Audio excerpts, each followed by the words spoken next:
Indira Anita Anand. হাতে গীতা, কণ্ঠে শপথ বাক্য।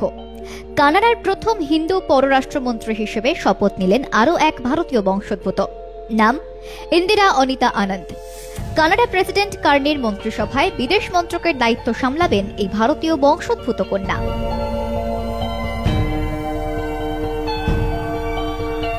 কে এই ইন্দিরা অনিতা আনন্দ, যিনি ইতিহাস রচনা করলেন কানাডার পার্লামেন্টে? কানাডার নোভা স্কটিয়ারের মেয়ে অনিতা, 1967-তে জন্ম, ভারতীয় বংশোদ্ভূত। তার বাবা ছিলেন তামিল আর মা পাঞ্জাবি। দুজনেই পেশায় ডাক্তার ছিলেন। বাবা VA সুন্দরম ভারতের স্বাধীনতা আন্দোলনের একজন শরিক ছিলেন। অনিতারা 3 বোন। তার বড় বোন গীতা আনন্দ টরন্টোর একজন কর্মসংস্থান আইনজীবী এবং তার ছোট বোন সোনিয়া আনন্দ ম্যাকমাস্টার বিশ্ববিদ্যালয়ের একজন চিকিৎসক এবং গবেষক। অনিতা 4 সন্তানের মা। 1985 সালে আনন্দ অন্টারিওতে যান কুইন্স ইউনিভার্সিটি থেকে রাজনৈতিক বিষয়ে স্নাতক ডিগ্রি অর্জনের জন্য। 1989 সালে রাজনৈতিক বিষয়ে গোল্ড মেডেল পান তিনি। এরপর আইন বিষয়ে পড়ার জন্য অক্সফোর্ডের ওয়াথাম কলেজে যান। অক্সফোর্ডে পড়াশোনা শেষ করার পর তিনি নোভা স্কটিয়াতে ফিরে আসেন, ডালহৌসি বিশ্ববিদ্যালয় থেকে কানাডিয়ান আইন ডিগ্রি অর্জনের জন্য এবং টরন্টোতে লেখাপড়া শুরু করেন। রাজনীতি অনিতার চেনা ময়দান।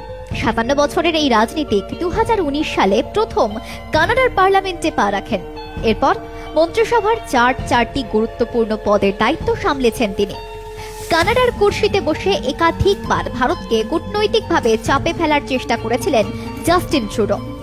চলতি বছরই অবশ্য ক্ষমতাচ্যুত হয়েছেন তিনি। আপাতত কানাডার প্রধানমন্ত্রী পদে মার্ক কার্নি। তিনি নিজের মন্ত্রিসভায় আগেই জায়গা করে দিয়েছিলেন ভারতীয় বংশোদ্ভূত কানাডার রাজনীতিক অনিতা আনন্দকে। কানাডার পাবলিক সার্ভিসের দায়িত্ব দেওয়া হয়েছিল তাকে। এরপর করোনার সময়ে ভ্যাকসিন দেওয়া থেকে শুরু করে সুরক্ষা ব্যবস্থার জন্য তৈরি কানাডার বিশেষ মন্ত্রকের দায়িত্বও গিয়েছিল অনিতার হাতে। জাতীয় প্রতিরক্ষার মতো গুরুত্বপূর্ণ মন্ত্রকের নেতৃত্বও দিয়েছেন তিনি। সেই সময়ে রাশিয়া ইউক্রেন যুদ্ধে জেলেনস্কির দেশকে সাহায্যে উল্লেখযোগ্য ভূমিকা নিয়েছিলেন অনিতা আনন্দ। রাজনৈতিক জীবনের আগে আনন্দ টরন্টো বিশ্ববিদ্যালয়ের আইন অনুষদের একজন অধ্যাপক ছিলেন, যিনি কর্পোরেট গভর্নেন্স এবং পুঁজিবাজার নিয়ন্ত্রণে বিশেষজ্ঞ ছিলেন। 2023 সালের জুলাই মাসে তাকে প্রতিরক্ষার পরিবর্তে ট্রেজারি বোর্ডের দায়িত্ব দেওয়া হয়।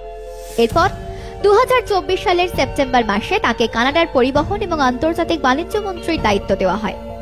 এই দায়িত্ব পাওয়ার পরেই কানাডার রেল এবং সড়কের উন্নতির জন্য উল্লেখযোগ্য কাজ করেছেন তিনি। হাতে গীতা রেখে শপথ বাক্য পাঠ করেন কানাডার নয়া পররাষ্ট্রমন্ত্রী অনিতা আনন্দ। আপনারা তুলসি গাবার্ডকে চেনেন, ট্রাম্পের মন্ত্রিসভার গোয়েন্দা প্রধান তিনি। আপনারা উষা ভেন্সকে চেনেন, যিনি কিনা second lady of America. Hindu মহিলাদের দাপট দেখেছে গোটা বিশ্ব। এখন আপনারা অনিতা আনন্দকে চিনলেন, জানলেন তাঁর কর্মজীবনের দাপট। এনারা প্রত্যেকেই ধর্মপ্রাণ হিন্দু। গীতা হাতে শপথ বাক্য পাঠই কিন্তু সেই বার্তা দিচ্ছে। গীতার মাহাত্ম্য, হিন্দু ধর্মের মাহাত্ম্য তারা প্রত্যেকে পৌঁছে দিচ্ছেন বিশ্বের দরবারে।